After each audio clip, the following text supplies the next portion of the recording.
আসসালামু আলাইকুম রহমতুল্লাহি ওবারাকাতু। প্রিয় দেশবাসী, আশা করি ভালো আছেন। আজকে 30শে জুলাই 2026। আজকে আমি যে বিষয়গুলো নিয়ে কথা বলবো সেইগুলো হচ্ছে, প্রথম যে বিষয়টাকে রাখতে চাই, বাংলাদেশে আজকে 2-3 দিন ধরে ব্যাপক যে জিনিসটা দেখতে পাচ্ছে সেটা হচ্ছে এনসিবির বিভিন্ন প্রোগ্রামে হামলা হচ্ছে, কোথাও বালুর টাক দিচ্ছে, কোথাও হামলা হচ্ছে, কেউ কখনো চোখ উপড়ে নিচ্ছে। এখানে বলা যায় যে বিএনপি এগুলো করছে, তারাও বলছে বিএনপি করছে, এটা সত্য কথা। এখন এটার জন্য দায়ী কে? আপনি কি মনে করেন এটার জন্য দায়ী বিএনপি? না, এটার জন্য দায়ী এনসিবি। কেন? এনসিপি রাজনৈতিক দলটা গঠন করছে তারাই, যারা গণ অভ্যুত্থানের সামনে ছিলেন, মাস্টার মাইন্ড ছিলেন যাদেরকে বলা হয়, কিন্তু বাস্তবে গণ অভ্যুত্থানের মাস্টার মাইন্ড ছিলেন শহীদরা এবং এই দেশের দেশপ্রেমিক নাগরিকরা। যখনই এতগুলো লাশ পড়ে গেছে, এতগুলো সন্তান এ দেশ থেকে চলে গেছে, তখন প্রত্যেকটা নাগরিক তার স্থান থেকে, প্রত্যেকটা ছাত্র জনতা তার স্থান থেকে হয়তো মরবো না হলে বাঁচবো, কিন্তু হাসিনাকে খেয়ে দেবো। কারণ এটা হচ্ছে আমাদের দেশপ্রেম। আর আমার দেশের প্রতিটা মানুষ, প্রতিটা সন্তান আমাদের। তো 24-এর গণঅভ্যুত্থানটা হয়েছে ঠিক এভাবে। 24-এর গণঅভ্যুত্থানে এই দেশের সাধারণ নাগরিককে যেভাবে নেমে এসেছিল, এর ভিতরে জামাত ইসলামের একটা বড় ভূমিকা ছিল, এটা অনেক অস্বীকার করে। এর ভিতরে জামাত ইসলামের একটা ভূমিকা ছিল, বিশেষ করে শিবিরের ভূমিকা ছিল। এটা আমি নিজে সাক্ষী, কারণ আমি 24-এর গণঅভ্যুত্থানে যতটুকু ছিলাম আমার গ্রামে গঞ্জে, আমি সেখানে অনেককে দেখেছি যারা করুণ সময় গণঅভ্যুত্থানে ছিল। 5ই আগস্ট 2টা বাজে যখন আমরা শুনতে পেলাম হাসিনা ভেগে গেছে, তারপরে আমরা জানতে পারলাম এত হাজার হাজার মানুষ নামতে পেরেছে। তো তখন বিএনপির অনেক নেতাকর্মীও নেমেছে। তো যেটা বলছিলাম, 24-এর গণঅভ্যুত্থানে, আমি আবারও বলছি, 24-এর গণঅভ্যুত্থানে এদেশের ছাত্র জনতার পাশাপাশি এদেশের জনগণের ব্যাপক ভূমিকা রয়েছে, তার চেয়ে বেশি ভূমিকা রয়েছে এদেশের শহীদদের। এই দেশে 24-এর গণঅভ্যুত্থান কখনই হতো না যদি এদেশের শহীদরা তাদের জীবনটা বিলিয়ে না দিত। তো যে বিষয়টা বলতে চাচ্ছি, এনসিবির উপর কেন এত হামলা। প্রথমত, এনসিবি একটা ঢাকা বিশ্ববিদ্যালয়ের ব্যক্তিগত রাজনৈতিক দল বলা যায়। 24-এর পরে এনসিপি রাজনৈতিক দলটা গঠন করেছে, ভালো কথা, কিন্তু এটাতে সার্বজনীনভাবে ছাত্র জনতাকে পদ দেয়নি। সব ঢাকা বিশ্ববিদ্যালয়, এটাকে বলা যায় ঢাকা বিশ্ববিদ্যালয় পার্সোনাল পলিটিক্যাল পার্টি। তো আমি এটাকে ফার্স্টে নাম দিয়েছিলাম, তো এগুলো বলা ঠিক নয়, এটার নাম দিয়েছিলাম এনসিবি, ন্যাশনাল চিটার পার্টি। এটা বিভিন্ন কারণ ছিল, বিভিন্ন কারণগত কারণে এগুলো বলেছিলাম আমি। এখন এনসিবির উপর হামলা হচ্ছে, তাদের একজনের চোখ উপড়ে ফেলেছে। এটার জন্য দায়ী কি? ভিপি না, এটার জন্য এনসিপি দায়ী। কেন? 24-এর গণঅভ্যুত্থানের পরে এই 1.5 বছরে বাংলাদেশের থেকে ভারতের আগ্রাসন আধিপত্যকে নির্মূল করা পাশাপাশি আমাদের যে জিনিসগুলো করা ছিল, আমি আমার অনেক ভিডিওতে বলেছিলাম, ভারতের আগ্রাসন আধিপত্য নির্মূল করা, হাসিনা ফেসিবাদকে নির্মূল করা, সংবিধানকে আমরা ছুঁড়ে ফেলে দিয়ে বা সংবিধানকে সংস্কার করা, অর্থনীতিকে সংস্কার করা, সেনাবাহিনী, নেভি, এয়ারফোর্স এদেরকে আধুনিকায়ন করা, মিডিয়াকে আধুনিকায়ন করা, অর্থনীতিকে শক্তিশালী করা, এই যে বিষয়গুলো আমরা বলেছিলাম, এই বিষয়গুলোকে করা। এই 1.5 বছর এনসিবির তারা কি করেছে? ব্যাপক পরিমাণে ক্রাপ্টেড হয়েছে তারা। শুধু তাই না, তাদের বিটকয়েনের মাধ্যমে টাকা পাচার করেছে, এরকম একটা তথ্য আছে, কিন্তু এটা সত্য। এবং তারা যারা দেশ গ্রামের জুলাই যোদ্ধা ছিল তাদেরকে কড়াই ধরে নেয়। আমি আমার এলাকায় আমি একজনকে বলছি, ভাই আমি তো আহত হয়েছিলাম, আমার ইয়াটা ভাই তোমারটা তো দিচ্ছি, এটা হয় নাই কেন আমরা বলতে পারি না। একটা ছোট গুলি পড়ছিল আমার বেল্টের উপর, তারপর প্যান্ট। তো এটা আবার কবরের মধ্যে পড়েছিল, তো এটা বের হয়ে গেছে প্লেটটা। মানে এত ক্ষতি হয় নাই, একটু দাগ রয়েছে এখন যে জায়গাটা পড়েছিল। আর বুলেট তো প্রচুর গরম। তো এই দুটোকে, তো এই যে বাংলাদেশ থেকে আওয়ামী লীগকে চিরতরে নির্মূল করা, আওয়ামী লীগকে কীভাবে নির্মূল করা যেত? প্রশাসন আওয়ামী লীগ ছিল, তারপরে মিডিয়া, বাংলাদেশের যে মিডিয়া সেটা আওয়ামী লীগ ছিল, নির্বাচন কমিশন আওয়ামী লীগ ছিল, তারপরে দেশের সার্বজনীনভাবে প্রত্যেকটা জায়গায় আওয়ামী লীগ ছিল, এদেরকে নির্মূল করা। এনসিপি তো 13 বছরে এগুলো করে নাই।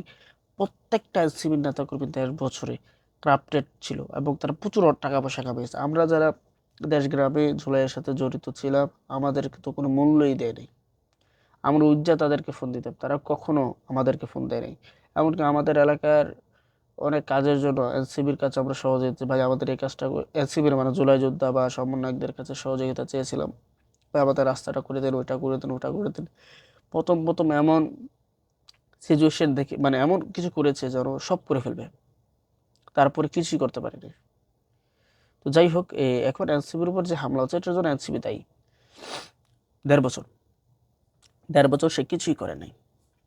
1.5 বছর সে প্রতিরক্ষাকে ঘাতকে শক্তিশালী করার জন্য ডক্টর ইউনূসকে আপনি ইয়ে দেন। তারপর 24শে গণঅভ্যুত্থানের পর 5ই আগস্টের পর এই এনসিবির তারা আর আসিফ নজরুল মিলে বাংলাদেশে যারা আপনার উপদেষ্টা হয়েছে তাদের একটা বড় অংশ ছিল আওয়ামী লীগ। তখনকার উপদেষ্টা আসিফ নজরুল আপনার 4 তারিখ রাতে হাসিনার সাথে ক্যান্টনমেন্টে বৈঠক করেছে। তারপরে সেখানকার ভিতরে আবার কি করছে, হাসিনার সাথে ক্যান্টনমেন্ট বৈঠক করেছে। 5 আগস্টের পরে যে উপদেষ্টাগুলো তৈরি করেছে সেখানে সেনাপ্রধান ওয়াকারুজ্জামান এবং আসিফ নজরুল মিলে এবং ভারতের গোয়েন্দা সংস্থা রয়ের একটা ছিল, এটা প্রথম আলো এটা প্রতিষ্ঠিত, রয়ের যে প্রভাবটা ছিল এটা প্রথম আলো প্রতিষ্ঠিত করেছে বাংলাদেশে। সেখানে ফারুককে নেওয়া হয়েছে ভারতীয় প্রেসক্রিপশনে, ভারতের যে প্রেসক্রিপশন সেটা দিয়ে ফারুকিকে নেওয়া হয়েছে। তারপরে আমাদের তখনকার আরেকজন নেওয়া হয়েছিল আপনার অর্থমন্ত্রী অর্থ উপদেষ্টা, সম্ভবত আমার নামটা খেয়াল নাই। তো এই সবগুলো মাদারচোদ ছিল crafted, number 1 crafted person and Awami লীগের দালাল। এরা প্রত্যেকটা আওয়ামী লীগকে বাঁচিয়ে দিয়েছে। এমনকি 24শে গণঅভ্যুত্থানের পরে আসিফ নজরুল নিজে বাংলাদেশে একটা বড় অর্থের বিনিময়ে আপনার ট্রান্সফার, যেটাকে বলা হয় আমরা এক থানার ওসিকে অন্য থানায় ট্রান্সফার করলাম, এক থানার কনস্টেবলকে অন্য থানায় ট্রান্সফার করলাম, এটাও করেছে এরা পিপল টাকার মাধ্যমে। কারণ 24শে গণঅভ্যুত্থানের পরে 2-3 দিন পরে আমরা আমাদের এলাকায় থানায় গেছি, যাই দেখি কোনো পুলিশ নেই, কোনো পুলিশ নেই যারা আমাদের উপর হামলা চালিয়েছিল। এবং আমি আমি নিজেও দেখেছি 24শে গণঅভ্যুত্থানে আমাকে এটা মাইকো থেকে হিন্দিতে কথা বলছে এরা, আমাকে জিজ্ঞাসা করতেছিল তুমি ইধার ক্যা করো, তুমি স্টুডেন্ট। আমি তখন আমার দাঁড়িয়ে ছিল, আমি বলছি আমি স্টুডেন্ট নই, আমি এদিক দিয়ে যাচ্ছি, আমার বাড়িটা আসলে আমার ওইখানে বাড়ি ছিল না। তো আমি নিজে দেখেছি হিন্দিতে কথা বলি। এবং তার পাশাপাশি আরও অনেক কিছু ছিল। তো আসিফ নজরুল কী করছে, সারা বাংলাদেশের এখান থেকে ওইখানে, ওইখান থেকে এইখানে এই পুলিশদেরকে ট্রান্সফার করেছে। তারপর হাসিনার ফেসিবাদকে টিকিয়ে রাখতে সহযোগিতা করেছে, আওয়ামী লীগের ফেসিবাদকে টিকিয়ে রাখতে সহযোগিতা করেছে। এখানে ওয়াকারুজ্জামানেরও ব্যাপক ভূমিকা ছিল। তো এগুলো করেছে। এবং এই এনসিবির তারা তাদের সাথে আমরা কানেক্ট করার জন্য আমি একটা স্বভাব হচ্ছে কি আমি চাটতে পারি না, আমি কখনো চাটিও না, কাউকে কিছু বলিও না, যেটা সত্য সেটা বলতে চাই। এই জন্য আজকে আমি গ্রামেগঞ্জের একটা সমন্বয়ক হওয়া, গ্রামের একবার সমন্বয়ক না বললে, সমন্বয়ক বলতে এখন লজ্জা লাগে। কেন লজ্জা লাগে? কারণ সমন্বয়করা ছিল একটা বড় ক্রাফটেড পারসন, এবং এটা বললে আমাদের শরম লাগে। আমি এনসিবি ওই দিনই ছেড়েছি। এনসিবির একটা প্রোগ্রামে আমি গিয়েছিলাম কুমিল্লাতে, কুমিল্লার ওই যে ইয়েতে আপনার কান্দিরপাড় যে প্রোগ্রামটা ওরা করেছিল, এনসিবি সবাই এসেছিল। সেখানে গিয়ে আমরা অবাক হয়ে গেছি, সেখানে অনেক আওয়ামী লীগের নেতাকর্মী ছিল। এবং আমাদের এলাকায় যারা আওয়ামী লীগের বড় বড় মাল ছিল তাদেরকে আমরা ব্যক্তিগতভাবে এলাকা ভিত্তিক গ্রামেগঞ্জের এত কিছু করি নাই। কেন করি না? তারা এমনি এতিম, এদেরকে ধরলে আরও আর এরা এত বড় না, এটা পাতিনেতা, পাতিনেতা ধরে করলাম না। 1-2 জন ছিল টার্গেট, কিন্তু এগুলো এলাকায় ছিল না, পালাই গেছে। কিন্তু জুলাইয়ে যারা হামলা চালাইছে এরকম আওয়ামী লীগের নেতাও আমরা এই কুমিল্লাতে যে প্রোগ্রামটা করেছিল এনসিবি, সেখানে আমি দেখেছি। তারপর এনসিবি ছাড়ছি। আরেকটা সিদ্ধান্ত ছিল এনসিবির এক কোথায়কার সমন্বয়ক জানি কত কোটি টাকা, কত কোটি টাকা জানি চাঁদা চেয়েছিল, চাঁদার ভিডিও ইন্টারনেটে ছড়িয়ে গেছে এবং সারা দেশ দেখেছে। তখন আমি এনসিবি ছেড়ে দিয়েছি। তখন আমি এনসিবি যে ভাই এনসিবি আর করা যাবে না, এনসিবির অবস্থা খারাপ। তখন এখন বিএনপির যে আদর্শটা ছিল, গত 13 বছর যে বিএনপির যে আদর্শ ছিল এটার সাথে আমাদের আদর্শর কোনো মিল পাইনি। এখন এই আদর্শর মিল হচ্ছে আমাদের প্রথম হচ্ছে আওয়ামী লীগ বিরোধী আদর্শ, দ্বিতীয় আদর্শ হচ্ছে ভারত বিরোধী আদর্শ, তৃতীয় আদর্শ হচ্ছে বাংলাদেশকে সার্বভৌমত্বকে শক্তিশালী করা, প্রতিরক্ষাকে শক্তিশালী করা এবং দেশের অর্থনীতিকে শক্তিশালী করা এবং দেশকে শিক্ষার মান বাড়ানো। শিক্ষার মান বলতে আমরা এখন, আমি নিজেও খুবই বাজে স্টুডেন্ট, কারণ আমি ফেল মারি, খালি ফেল মারি। তো আমারও জীবনটা এরকম হয়ে যাইতেছে। তো যে বিষয়টা বলছেন, আমাদের শিক্ষা ব্যবস্থা হচ্ছে একটা ফালতু শিক্ষা ব্যবস্থা। কেন? আপনি যতই পড়েন, 1 বছর যদি একটা সাবজেক্টে ফেল করেন, এটা আবার 1 বছর পরে দিতে হবে। এই একটা বছর সে কি করবে? বসে, বসে কি ওই যে কি বলে শিক্ষা ব্যবস্থার মারে? আমি আর কিছু বললাম না, বুঝে নেন। তো উচিত ছিল কোনো স্টুডেন্ট যদি এসএসসি, এসএসসি কোনো পরীক্ষায় ফেল করে 2 মাস পরে আবার পুনরায় পরীক্ষা দিয়ে সেইগুলো সাবজেক্টগুলো পাস করবে, নতুন প্রশ্ন থাকবে, নতুন কোশ্চেন থাকবে। এরকম করলে শিক্ষা ব্যবস্থার মানটা বাড়তো। আমার দেখা অনেক ভালো স্টুডেন্ট এ প্লাস পাইতো। ও এসএসসিতে এ প্লাস পেয়েছে, পুরা থানার ভিতরে ফার্স্ট হয়েছে এসএসসিতে। ওই স্টুডেন্ট ফেল মেরে দিয়েছে বায়োলজিতে, না কি জানি হায়ার ম্যাথে সম্ভবত, খেয়াল নেই। ওই পোলা এখন করতেছে, এখন বিদেশ, সৌদিতে চলে যেতেছে। অথচ ওই ছেলে থেকে দেখকে আমরা লিখছি এসএসসি পরীক্ষায় ও এ প্লাস পাইছে, আজকে ওই পোলা সৌদি চলে যেতেছে। তাহলে জিজ্ঞেস করলাম কে, কয় ভাই বাংলাদেশ লেখাপড়া করে কোনো লাভ নেই। কেন? সেটা ভালো স্টুডেন্ট ছিল, ওর সাথে ইংলিশ, আমাদের ইংরেজি টিচারও ওর সাথে ইংরেজি পারতো না, এত ভালো স্টুডেন্ট, কিন্তু একটা সাবজেক্ট ফেল করার কারণে তার জীবনটা শেষ হয়ে গেছে। তো আমরা তো এত ভালো স্টুডেন্ট, আমরা খারাপ ছিলাম। তো এই শিক্ষা ব্যবস্থাটাকে পরিবর্তন করতে হবে, এবং এই শিক্ষা ব্যবস্থাটা ভারত বিগত হাসিনা আমলে এই দেশের শিক্ষা ব্যবস্থাটাকে ধ্বংস করে দিয়ে গেছে।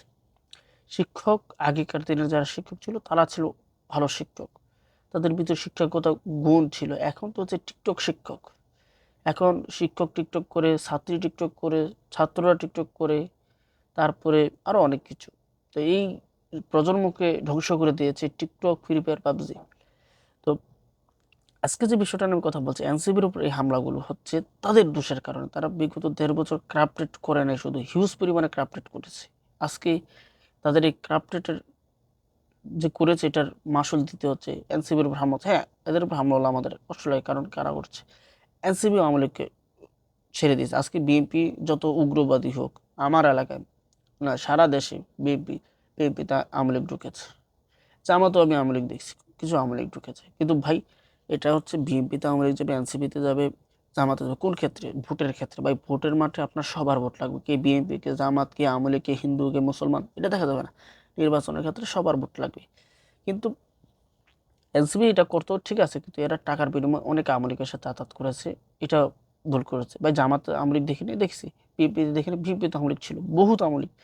আমার দেখা বিএনপি তো অনেক আওয়ামী লীগ, কিন্তু বিএনপির সাথে কোনো সংঘর্ষ হলে আওয়ামী লীগ সবার আগে হামলা চালাবে। যারা বিএনপি এখন করে, আগে আওয়ামী লীগ করছে, তারা সবার আগে এনসিপিতে যে হামলা চালাবে। জামাতে সবার আগে হামলা, কারণ তাদের শত্রু, কারণ জানে এনসিপির জন্য হাসিনা গেছে। আর বিএনপিকেও বলতে চাই, একবার ক্ষমতায় এসেছেন, এমন বাজে 5টা বছর থাকুন যেন বিগত পরের 5 বছর সহজে আসতে পারে। কেন এই কথাটা বলছি? কারণ হচ্ছে তারেক রহমানকে আমরা ব্যক্তিগতভাবে যতটুকু চিনি, তার সাথে কখনো কথা হয়নি, তার সম্পর্কে মানুষ থেকে শুনেছি, এবং তার যে কার্যক্রম এটা আমরা দেখছি। প্রথম কথা হচ্ছে তারেক রহমান খুবই উদার মনের একজন মানুষ এবং সরল মনের একজন মানুষ, প্রথম যে বিষয়টা। দ্বিতীয় বিষয়টা হচ্ছে, এসব কথা হয়তো বলা ঠিক নয়, যেহেতু আমরা একটা লং টাইম আমরা হাসিনার এগেনস্টে কাজ করে এসেছি। আমরা 5ই আগস্টের পরে রাজনীতি করতে আসি নাই, বা 5ই আগস্টের আগে রাজনীতি ছেড়ে দিয়েছিলাম। রাজনীতি নয়, দেশের পক্ষে কাজ করাটাই হচ্ছে তখনকার সবচেয়ে বড় সমস্যা ছিল, এবং ভারতের আগ্রাসন ও আধিপত্যকে নির্মূল করাটা। যখন আমি হাসিনার এগেনস্টে গোপনে কাজ করতাম, তখন অনেক ছোট ছিলাম। তো ছোট অবস্থায় বাচ্চাদেরকে পুলিশ বা কেউই অপরাধের নজরে দেখতো না। তো আমাদেরও অনেক কাজ ছিল, আমরা করেছি। অনেক বিএনপি নেতাকর্মীকে সহযোগিতা করেছিলাম, তাদের ধান খেতে, ওই খেতে তাদের ইনফরমেশন দিয়েছি, টাকা দিয়েছি, তাদের খাবার নিয়ে দিয়ে এসেছি। এবং সারা বাংলাদেশে এই বাচ্চাদেরকে দিয়ে বিএনপি কাজ করাতো। তার মধ্যে সবচেয়ে ছোট ছিলাম আমি। এবং বিএনপির অনেক নেতাকর্মীকে আমি বিগত আমি 2020 সালে এই কাজ শুরু করেছিলাম।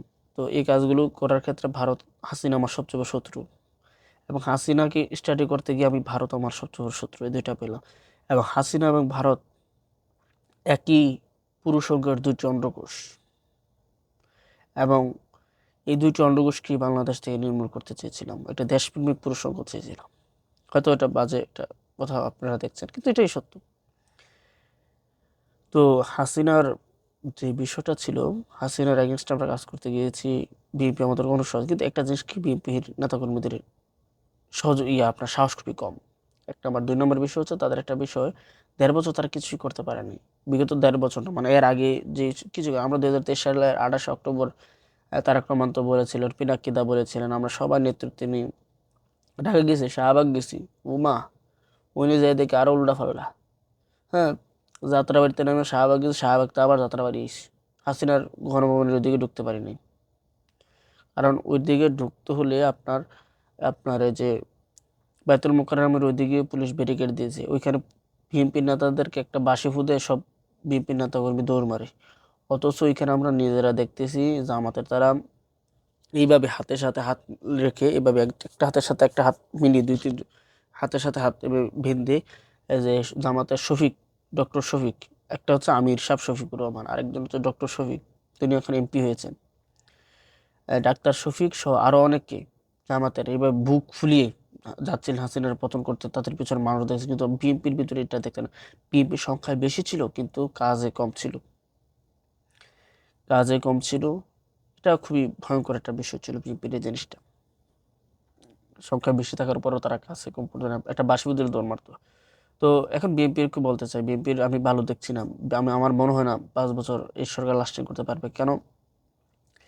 তারেক রহমানের কি আমি বেশি ব্যক্তিগতভাবে সবচেয়ে বেশি পছন্দ করি, বিএনপির ভিতরে সবচেয়ে বেশি পছন্দ করি আমি তারেক রহমানকে। এছাড়া রয়েছে লুৎফুজ্জামান বাবর, কারণ প্রশ্ন করি সে ছিল সালাউদ্দিন সাহেবকে প্রশ্ন করতে, কিন্তু তার এগেনস্টে কিছু ইনফরমেশন পেয়েছে, সে ভারতে গুম হয় না, সে রাজনৈতিক আশ্রয় নিয়েছিল। এটা একটা ভারতের 1/1 পলিটিক্স, ওয়ান চলে গেলে আরেক ওয়ান চালাবে, একটা গেলে আরেকটা, এটা পলিটিক্স ভারতের এটা। তো তারেক রহমানকে আমি ব্যক্তিগত খুবই পছন্দ করি, কিন্তু তাকে যেভাবে বোঝানো হয় সে সেভাবে করে। এখন তার বিরুদ্ধে না, তারেক রহমানের সাথে ঘটছে এমন কিন্তু ইনফরমেশন পেয়েছি, তারেক রহমানের কাছে আপনার এই যে রাশিদ খানকে সহকারী করা হয়েছে। আমার প্রশ্ন, বাংলাদেশে কি তারেক রহমানের সহকারী করার কোনো ব্যক্তি নেই? আরে বেটা, আমিও তো হচ্ছে বেশি যোগ্য, আমিও তো বাংলাদেশ টেকনাফ থেকে তেঁতুলিয়া পর্যন্ত চিনি, কোন জায়গায় কি হয়েছে। হাসিনার হোগা মারছি, হাসিনার চুয়ের সামনে হাসিনার পুটকি মারছি বেটা। তো আমরা কি বাংলাদেশ চিনি না? তোমরা আমাদেরকে বাংলাদেশ চিনাইতেই বা। মাহমুদুর রহমান আমার দেশের, সে একটা সবচেয়ে ঘেনী একজন ব্যক্তি, এবং সবচেয়ে বেশি বিএনপির পক্ষে কাগজ লিখতেন এই মাহমুদুর রহমানের পত্রিকা আমার দেশ। এই কারণে মাহমুদুর রহমানের গাড়ির উপর হামলা করেছে, প্রকাশ্যে ওনাকে হত্যা করার চেষ্টা করা হয়েছে। এই মাহমুদুর রহমানকে তারা এখন বিএনপি চিনছে না। মাহমুদুর রহমানের ইতিহাস কি তোমরা জানো না? বিগত 15 বছর 16 বছর কিভাবে উনি কষ্ট করেছেন মাহমুদুর রহমানের মতো ব্যক্তিকে তোমরা তোমাদের সহকারী করো, তারেক রহমানের সহকারী করো, তাহলে তার একটা হিউজ এক্সপিরিয়েন্স রয়েছে রাজনীতির, সে বুঝে কিভাবে কি করতে হবে তাকে। তারপরে সাবেক সেনাপ্রধান ইকবাল করিম ভূঁইয়া, হয়তো সে মিলিটারি ব্যাকগ্রাউন্ড, কিন্তু তার একটা নলেজ রয়েছে বাংলাদেশের পলিটিক্স নিয়ে। সে 24 গণঅভ্যুত্থানের ছাত্রদেরকে সহযোগিতা, আমি নিজে সাক্ষী, সাবেক সেনাপ্রধান ইকবাল করিম ভূঁইয়ার নেতৃত্বে বাংলাদেশের ছাত্র জনতাকে ব্যাপকভাবে সহযোগিতা করছে, যেটাকে বলা হয় অন্ধকার থেকে সহযোগিতা। মানে তুমি কি জানো না, প্রত্যাশা করছো না, তোমাকে জুলাই সহযোগিতা করছে সাবেক সেনাপ্রধান ইকবাল করিম ভূঁইয়া। তারপরে পুলিশের সাবেক আইজি বা এরকম অবসরপ্রাপ্ত ব্যক্তিরা সহযোগিতা করেছে, এবং সেনাবাহিনীতে থাকা অনেক সৈনিক সহযোগিতা করেছে। তারা যখন সেনাবাহিনীকে বলা হয়েছে, আমাদেরও তো এরকম ইনফরমেশন ছিল, সেনাবাহিনীকে ফায়ারিং অর্ডার দেওয়া হয়েছে, এবং প্রথম ফায়ারিং অর্ডার দেওয়ার পরে তারা জুলাইয়ের 23 আগস্ট তারা কয়েকটা হামলা চালিয়েছে, এবং সর্বোচ্চ হামলা চালিয়েছে 4 আগস্ট। তারপরে সেনাবাহিনীর ভিতরে একটা বিদ্রোহ হওয়ার একটা প্রবণতা দেখা দেয়। তখন সে সৈনিকরা না করে যে আমরা আর পারবো না, তখন ওয়াকরুজ্জামান তিনি নিজে অর্ডার দিয়েছেন যে কোনোভাবে ছাত্রদেরকে গুম করে হত্যা করো। তারা বললো যে যেটুকু করেছি এটাই সর্বোচ্চ করেছি, অপরাধ করে ফেলছি, এখন আর আমরা পারবো না, দরকার হলে বিদ্রোহ হবে। সেনাবাহিনীর কয়েকটা মেজর এবং জেনারেল বিদ্রোহর ঘোষণা দিয়েছেন, এর ভিতরে একজন নামটা আমার খেয়াল আসছে না, ঘোষণা দিয়েছেন। তখনই বুঝতে পারলেন যে কাজ হচ্ছে না। তারপরে সকালে যখন হাসিনাকে বললো যে কি সেনাবাহিনী কাজ করছে না কেন, তারা ছাত্রদেরকে ইয়ে করেছেন, তখন ওয়াকরুজ্জামান ডাইরেক্ট বললেন যে এরা পারছে না, যে কোনো মুহূর্তে সেনাবাহিনীর ভিতরে বিদ্রোহ করতে পারে। বিদ্রোহ আপনার 5 আগস্ট 10টার দিকে বিদ্রোহ ঘটে গেছে।